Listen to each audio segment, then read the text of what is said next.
Rain streamed down the car window as I sat there watching her. Sienna, my fiancée. My everything, or at least, I thought she was. Inside the boutique, spun in a white gown, laughter bubbling out of her like champagne. Her friends surrounded her, all smiles and fake admiration. I couldn't hear every word, but I didn't need to. I knew the tone, she said. I couldn't afford it, I whispered to myself, my hands tightening on the steering wheel. And she laughed. I pushed the car door open and walked inside. The room smelled like perfume and money. Everyone stopped talking when they saw me. Sienna turned, still half smiling. Caspian, you're soaked.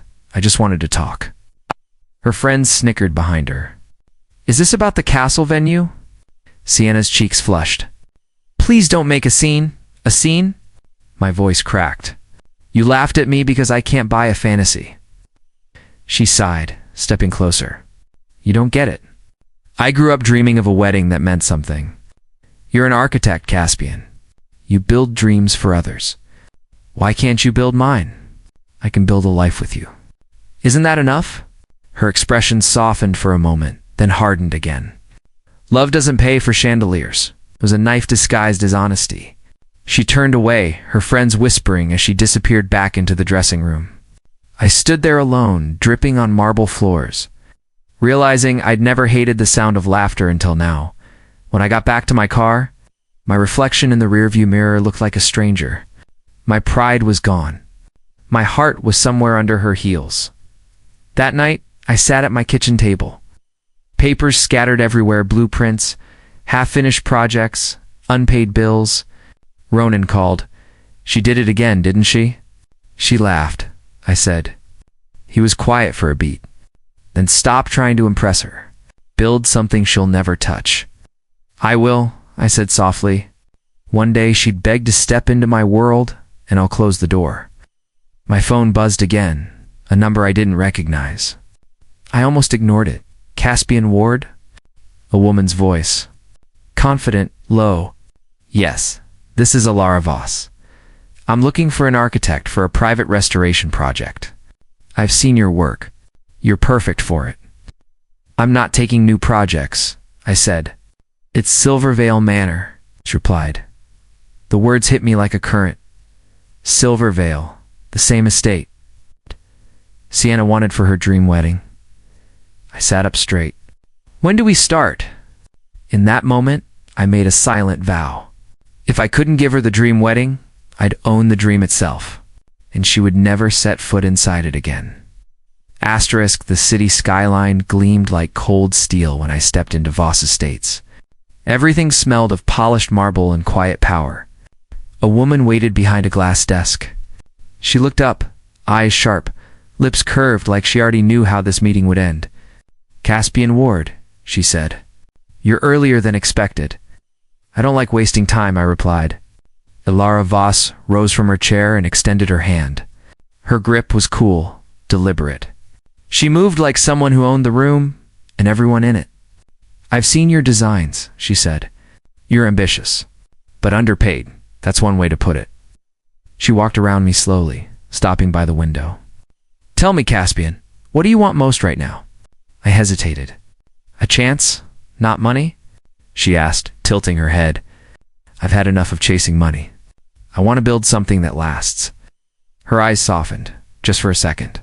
Good answer. She gestured to a folder on the desk. That's Silvervale Manor. A complete restoration project. I want you to lead it. The words caught in my throat. Silvervale. The same estate Sienna had laughed about. The same dream I couldn't afford? Why me? I asked. Because you're hungry, she said. And hunger builds empires. I opened the folder. The sketches, the budgets, the timelines, it was all real. My pulse quickened. This is more than I've ever handled, I admitted. She smiled. Then grow into it. There was silence. For a moment. Only the hum of the city below. Alara, I said quietly, what's the catch? Her gaze didn't waver. Every deal has a price. Sometimes it's time. Sometimes trust. Whose trust? Yours. I didn't know what that meant, but I signed anyway. My hand trembled slightly as the pen moved across the paper. When I looked up, she was watching me. "You remind me of someone I used to know," she said. "Who?" Her smile faded. "Someone who also believed love would save him." I tried to read her expression, but it was like trying to read smoke. As I stood to leave, she stepped closer. The scent of her perfume mixed with the faint trace of rain from my jacket. She leaned near my ear and whispered, her voice low enough to feel like a secret. "You'll own it someday, Caspian, if you're willing to pay the price." My heartbeat drowned out the city noise. I didn't know whether to feel chosen or cursed. All I knew was that Silvervale was mine to build.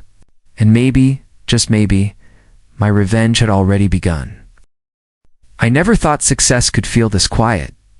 6 months ago I was sitting in the rain, humiliated. Now I sat in a glass office 40 floors above the city, staring down at lights that looked like tiny apologies. My name was on every contract, every check, every whispered conversation about the architect who rose from nowhere. Ronan leaned against my desk, holding 2 glasses of champagne. "To survival," he said. I raised mine. "To revenge that tastes better than love." He laughed, but his eyes stayed cautious. "You've been working like a man possessed. When's the last time you slept?" "I'll rest when they start calling me boss instead of employee." He nodded slowly. "You're already there. Alara trusts you more than anyone." Trust was a strange word when it came to Alara. She spoke in riddles, praised in whispers, and every deal with her felt like a chess move. Still, she made me rich. And that was enough. The elevator chimed behind us. Ronan checked his phone. "You should see this," he said, tossing it onto the table. A social media post. Sienna, standing in front of a closed boutique, smiling too hard. "She lost her contract with the event agency," Ronan said. "Word is, she's desperate for work."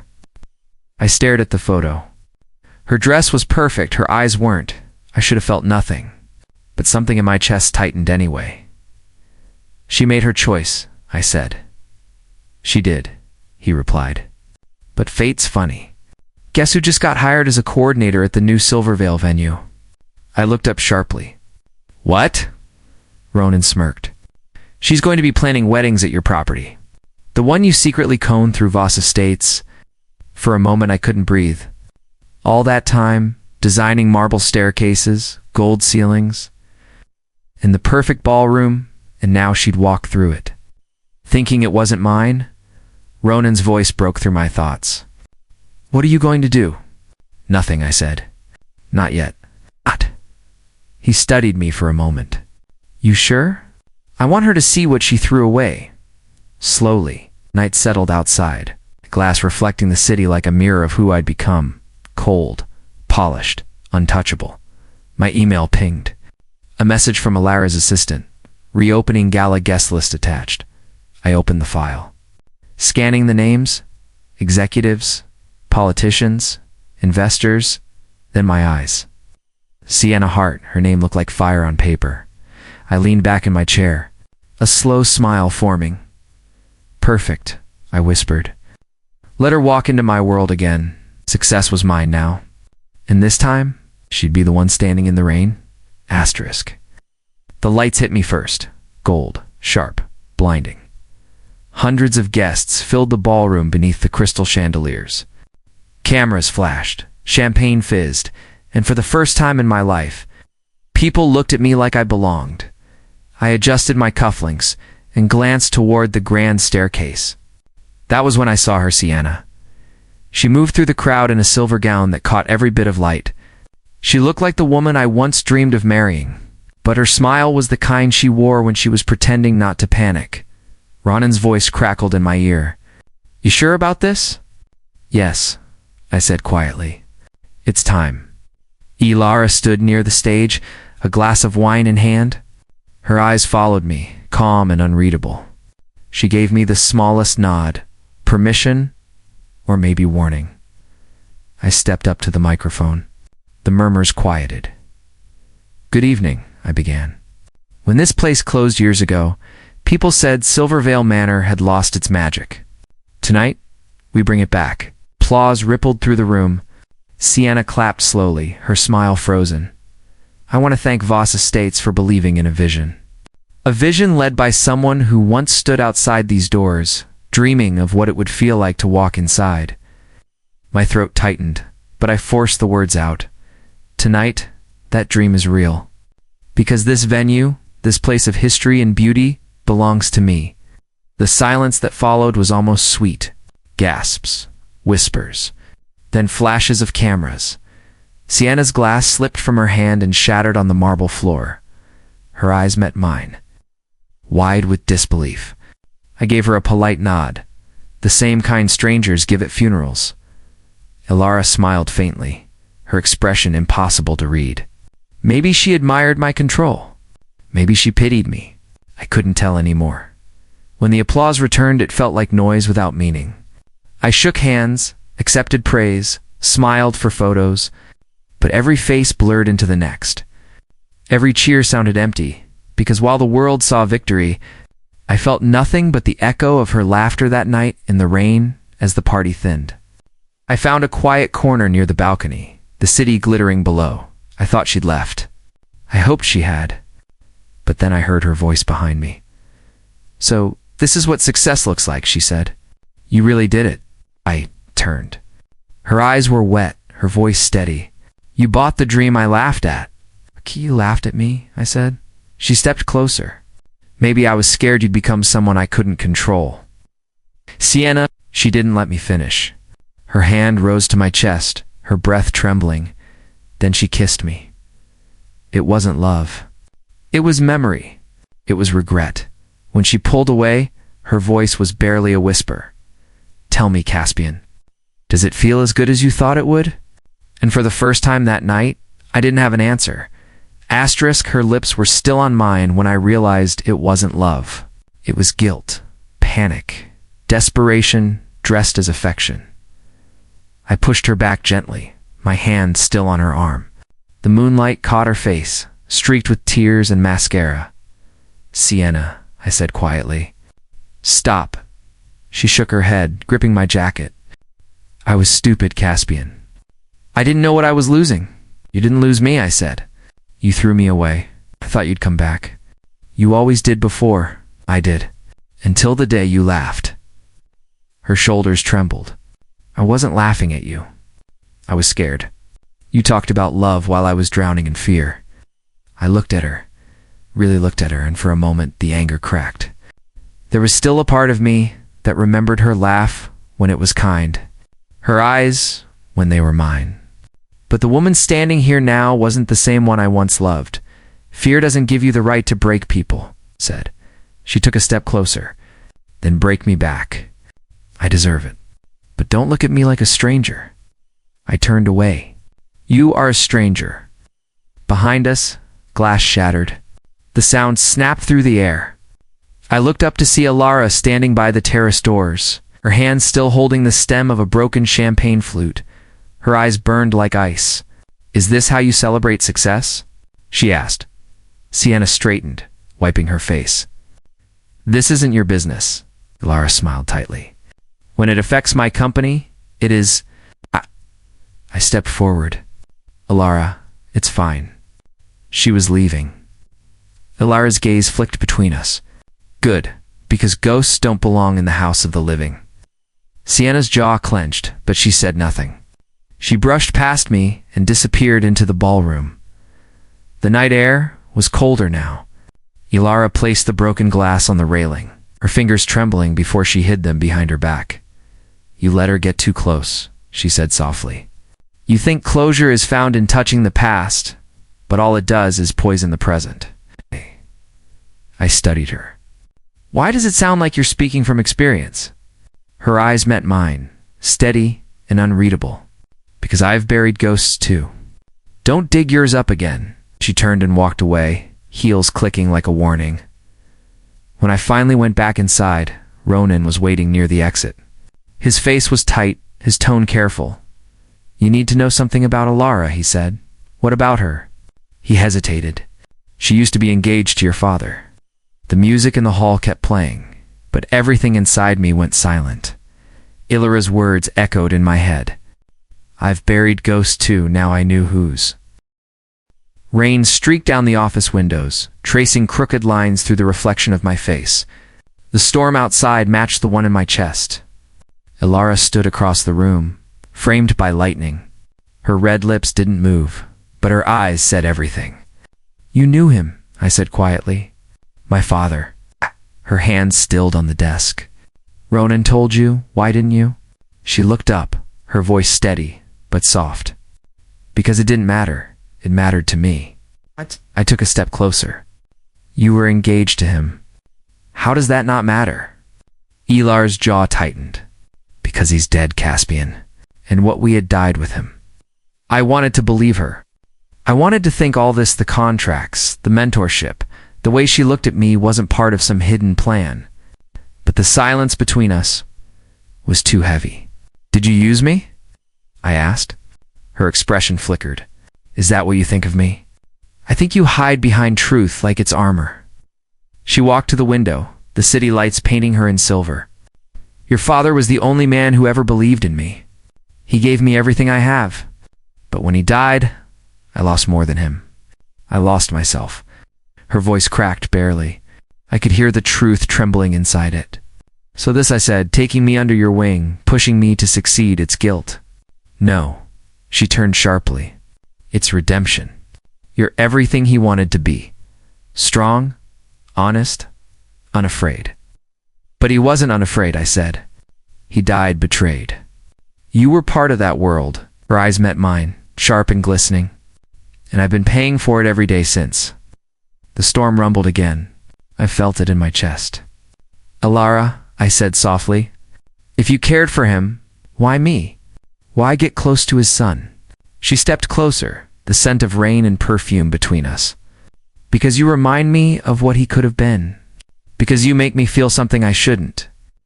For a moment, her hand brushed mine. Cold, trembling. I didn't pull away. I don't know if I can trust you, I whispered. Then don't, she said. Just keep building. That's what he wanted for you. Her voice faded as thunder shook the windows. I watched her walk out of the office, her silhouette swallowed by the flicker of lightning. The rain eased, but my thoughts didn't. My phone buzzed. Unknown number. One image attached. It was Ilara, sitting across from Sienna. Both of them smiling. The message underneath was only 3 words. They've met before.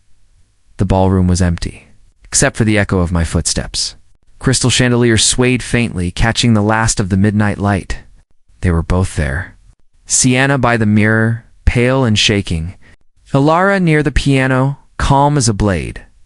I spoke first. So this is what it was all about. Sienna flinched. Caspian, please. I didn't mean for you to find out like this. Find out what? My voice sounded foreign to me. That the two of you were playing me? Ilara's tone was smooth. No one played you. Not really, I turned her. You paid her. Didn't you? Sienna covered her face. She did. She gave me money to walk away from you. Said it was for your own good. My stomach twisted. For my own good? Ilara met my eyes, unflinching. You were drowning back then? No money, no stability, no future? I didn't want her dragging you deeper. I took a step toward her. You had no right. I had every right, she said quietly. You trusted me to guide you. I did what I thought was necessary. Necessary. I laughed once, bitterly. You bought my heartbreak and called it strategy. Sienna's voice broke. I needed the money. My father's business was failing. I told myself you'd move on. You did. Her words cut deeper than the confession. I remembered that night she left. No explanation. Just silence. I'd spent months wondering what I did wrong. Ilara's expression softened for a moment. And you did move on. Look at you now. Powerful. Respected. Everything you wanted. I stared at her. At what cost? She stepped closer. At the cost of pain? Growth always demands it. I shook my head. You sound like my father, her voice faltered. He would have understood, and maybe that's why he died alone. The air froze between us. Even Sienna looked away. I felt something inside me snap. You both took something from me that night. Love, trust, choice. I can't forgive either of you. Lara's eyes darkened, but her tone stayed composed. If that's what you need to say, fine. But don't make the mistake of thinking you can cut me out completely. You're fired, I said. Both of you. She smiled faintly. You can fire me, Caspian, but you can't erase me. The venue's still half mine. I stood there as she walked past, perfume trailing behind her like smoke. Sienna lingered by the mirror, tears streaking her reflection. When they were gone, I looked at my own face in the glass. I barely recognized the man staring back. The ballroom lights flickered once, then went dark. Asterisk papers covered my desk. Contracts, bank statements. Lies dressed as numbers. Ronan leaned against the glass wall, tie loosened. You're walking a knife's edge, Caspian. If this buyout fails, she'll bury you. She already tried, I said. This time, I bury her. The skyline outside was split by lightning. Fitting. I'd started this journey in the rain. Maybe I'd end it there too. Ronan dropped a folder. These are the shell accounts she's been using to siphon profits. We can trace them, but it'll take time. Time I don't have, I muttered. Freeze them before she freezes mine. Nodded, but his eyes flicked toward the window. She's not stupid, Kaz. She hit back. She did by morning the headline screamed my downfall. Architect turns on his mentor. Voss Prodige, exposed for fraud. My phone buzzed nonstop. Clients canceled. Reporters swarmed the gates. Then came the photo. Alara and me at a gala, her hand on my chest. The caption twisted it into scandal. I slammed my laptop shut. She wants to ruin me publicly. She's winning, Ronan said. Not yet. It's when the door opened. A woman stepped in, camera slung around her neck, rain dripping from her coat, sharp eyes, calm voice. Caspian Ward? Depends who's asking. Tala Reeve, independent journalist. I've been investigating Voss estates for months. I studied her. You think I'll give you a story? I think you're already part of one. Her gaze swept the shattered office. She's collapsing and she's dragging you with her. But I can help you clear your name. Ronan frowned. And what do you get out of it? The truth, she said simply. I almost laughed. The truth doesn't sell. She stepped closer. Maybe not, but revenge does. Her confidence unsettled me. You have evidence? Enough to destroy her reputation, she said. But you'll need to act fast. Someone's been buying her old shares quietly. The company could change hands tonight. My pulse quickened. Who's buying? She hesitated. You won't like it. Tell me anyway. Ronan's phone buzzed before she could answer. He looked at the screen, then at me. Caspian, the investors here. They want to meet. Tala raised an eyebrow. You might want to sit down for this. The conference room lights flickered as the door opened. Heels clicked against marble. Sienna walked in, hair pinned, eyes cold with purpose. I believe we have business, she said. Dropping a folder on the table. Ilaris shares. They're mine now. My chest tightened. Sienna smiled, calm and lethal. And I'm ready to negotiate. The chandeliers cast gold light across the hall. The scent of lilies and champagne hung in the air. I never thought I'd see Sienna in white again, not standing in front of me. She turned, her dress catching the glow. You still know how to design a dream, Caspian? I adjusted my cufflinks, forcing a steady tone. You still know how to stand in the middle of one. Her smile faltered. I didn't come back to fight. No, I said. You came back to profit, she sighed. This wedding isn't about us. It's business. The venue needs attention before the sale. You need buyers. I need closure. Closure doesn't come with floral arrangements. She stepped closer, lowering her voice. You think I don't regret what I did? That night you found out about Alara, I saw what I became. I'm not that woman anymore. Her words hit something deep, something I didn't want to feel. Across the room, Tala stood near the back, camera ready, watching, recording everything. Her eyes met mine for a second. A silent warning. The music started. Soft strings. A couple began their vows under the arch of roses. I should have been thinking about the business deal, the investors, the plan. Instead, all I saw was Sienna's reflection in the glass wall behind the altar. After the ceremony, she found me again near the dance floor. "One dance," she said, "for old time's sake." I almost refused. Then her hand brushed mine, light but deliberate. We moved slowly under the golden lights. Her perfume was the same. Her heart beat quick against my chest. "You still hold me the same way?" She whispered. "I'm not the same man," I said. She looked up, eyes glistening. "Then why does it feel like you are?" For a moment, the world blurred. The guests, the music, the years between us. It was all just her and me. The rhythm slowed. My chest tightened. Then Tala's voice cut through the music. "Caspian, stop the event." Everyone turned. She ran forward, holding her camera, breathless. "You need to see this." She played a clip on the big screen meant for the wedding slideshow. Ilara's face appeared, sharp and confident. Her voice filled the hall. "To my dear Caspian," she said on screen, smiling. "Did you really think you could take what was mine? The venue, the name, the power, they were never yours to keep." Gasps rippled through the crowd. Sienna's hand slipped from mine. Tala whispered, "She's back. And she just announced she owns everything." I looked up at the frozen image of Ilara's face. The past had just walked back into my present. Asterisk. The storm had followed us inside. Thunder cracked behind the stained glass windows as the crowd erupted. Ilara's heels struck the marble like a countdown. "You really thought you won," she said, voice echoing through the ballroom. "You never did. The estate, the company, the name, all still mine." Gasps rippled across the hall. Sienna froze beside me. Tala raised her camera, filming every second. I faced Ilara. "You forged the transfer documents." "Created the transfer," she corrected. "You were too eager to read the fine print. You faked everything," I said. "Just like you did to my father." Her eyes flicked, sharp as glass. "He was weak. I did what he couldn't." "Which was what?" I stepped forward. "Frame him for the fraud you committed." "Watch him lose everything?" The room fell silent. The guests stared, whispers rising like static. Ilara's mask cracked. "You don't understand the world he built. It was rotten. I cleaned it up. You destroyed him," I said.